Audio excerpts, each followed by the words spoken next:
ninachoweza kusema kwenu, mtu yoyote kudhulumiwa haki yake, ninabeba mimi hiyo dhima, nitahakikisha watu hawadhulumiwi. Mgombea wa nafasi ya urais Zanzibar kupitia Chama cha Mapinduzi Dr. Hussein Ali Mwinyi hii leo amepata nafasi ya kuzungumza na makundi mbalimbali katika jimbo la Dimani, ambapo sambamba na masuala mengine amepata nafasi ya kuzungumza na baadhi ya wananchi ambao wamekabiliwa na changamoto mbalimbali baada ya kupisha miradi mbalimbali ikiwemo mradi wa chuo cha IT kutoka nchini India pamoja na mradi wa uwanja wa Afcon sambamba na miradi mingine, ambapo hapa Mheshimiwa Rais wa Zanzibar alipata nafasi ya kusikiliza changamoto na baadaye kuja kuzitolea ufafanuzi. Siku nzuri kabisa kwa sababu nimeonana na Mheshimiwa Rais. Kwa hivyo nimefurahi, tena nimefurahi na tena nimefurahi. Nilikutafuta mpaka Ikulu mara 2, nimeshindwa kukuona. Leo nimekuona kama na barafu. Nimefurahi kabisa. Mheshimiwa, jambo la mwanzo nilokufuatia Ikulu, tuna kijiji chetu Dimani Ndambani ambapo alikuja Dr. Salimini Amor akatwambia nimekuja kutenga maeneo mawili ya mwekezaji pamoja na ya wananchi.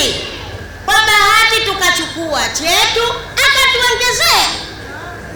Sasa la kushangaza, hichi kipande tunaambiwa Chazipa, na tumeamini kuwa Chazipa kwa sababu tuliwekewa X tumo ndani.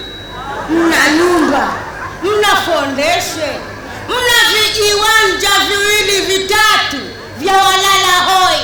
Maana sio walala hoi, ni watu maskini kabisa. Tunakuja pale tunakuta X mwekezaji, haya wanyonge, toto zinataka kuoa. Tumeshindwa pa kuziweka, tunalala nazo mivunguni. Maana mivunguni chumba cha mama yake kile cha mwana yule kaoa. Kwa chini ya nyumba hatuna raha hata kwenda chooni. Sasa tunachokiomba Mheshimiwa, tutizame kwa jicho la huruma. Mheshimiwa Rais wa Zanzibar, kuja kwa mradi wa IIT Madrasa, tulipewa taarifa rasmi kwamba kutakuwa na mradi ambao mradi huo ni wa maendeleo ya serikali. Tukaridhia mradi ule kwa sababu ni suala la maendeleo.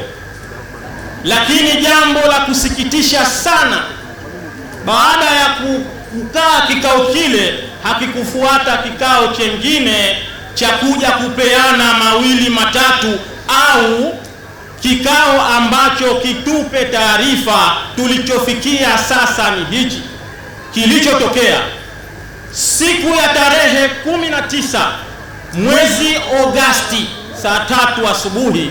Yalishushwa maburdoza pale eneo la Bwefumu, tukakokolewa mashamba yetu. Ni jambo la kusikitisha sana. Mheshimiwa, wakati huo nipo kazini, napigiwa simu kuliona suala lile. Kweli nilipata shoki kubwa, na karibuni miezi 3 nilikuwa siko sawa. Kwa hiyo nakuomba Mheshimiwa, uyaelewe haya watendaji wanavyotufanyia wananchi. Mheshimiwa Rais, ninakuomba Mheshimiwa Rais, ukiwa ni msimamizi wa masuala yetu wananchi, na sisi ni kuondoe hofu, tunakukubali 100%.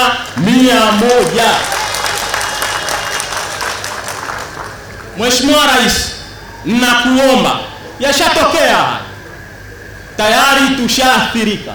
Ninachokuomba tupatiwe fidia kulingana na ardhi.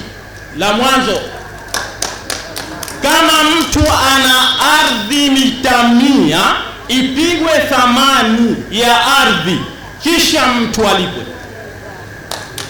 Lakini la pili, tulipwe fidia ambayo inaendana na gharama halisi za maisha haya tulionao sasa. Suala la tatu, mheshimiwa, na kuomba tuliokokolewa tusifanyiwe tathmini, kwa sababu mimi binafsi nilikuwa na miembe 500 nazalisha milioni 10 kwa mwaka pale pale shambani kwangu, na shamba ipo. Sasa vipando havipo. Unapokuja kunifanyia tathmini unafanya nini? Huwezi kunifanyia tathmini.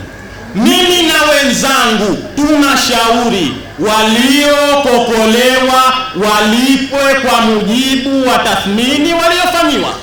Lakini suala jingine, suala jingine, wale ambao hawajakokolewa bado walipwe kwa mnasaba huo huo wa kuzingatia ardhi pamoja na vipando vyao. Nimeyasikia yote yaliyoelezwa, na nataka nikuahidini kwamba tutayafanyia kazi ili muweze kupata haki zenu.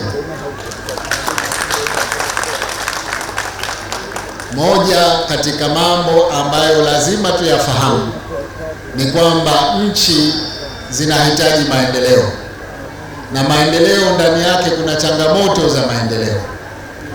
Mathalan, nitoe mfano.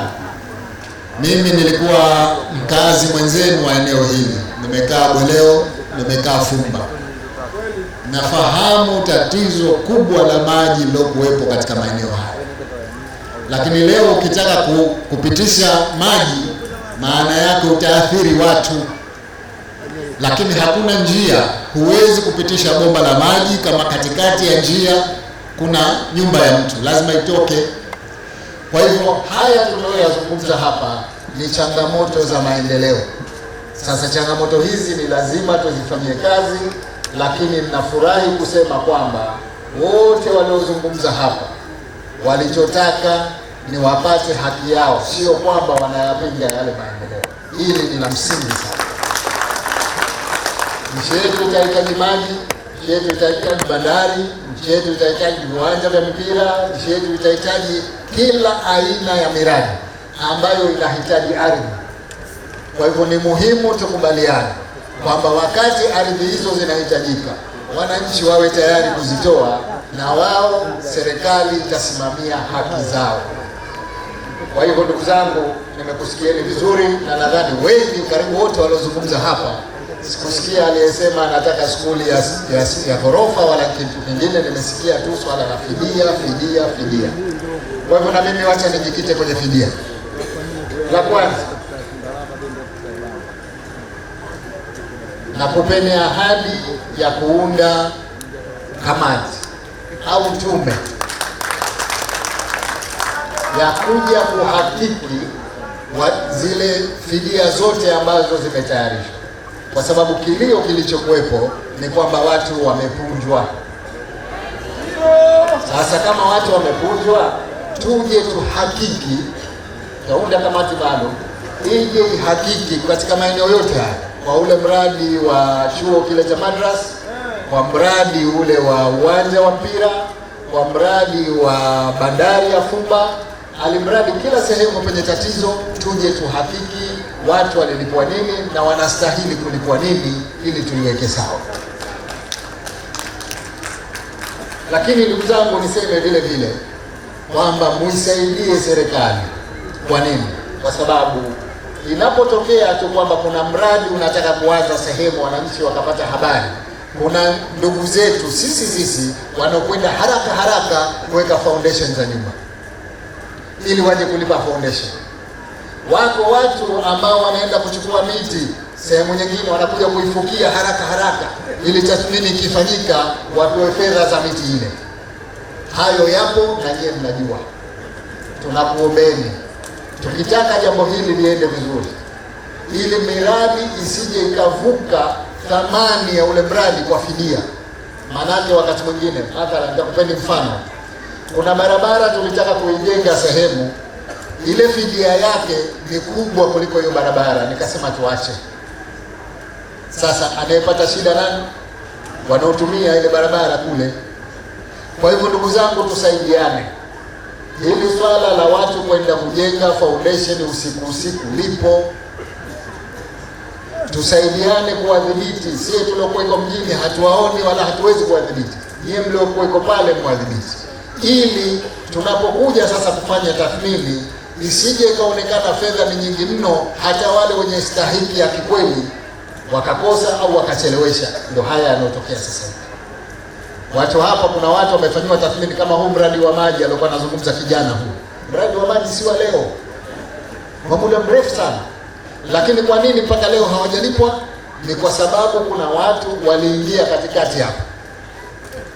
Nilipokuja kupigwa tathmini ikaonekana fedha nyingi mno, wakasema turejee kufanya. Ndio maana huyu kijana anasema hii tathmini ya 4 inafanyika 2001, 2021, 2022, 2023, 2024.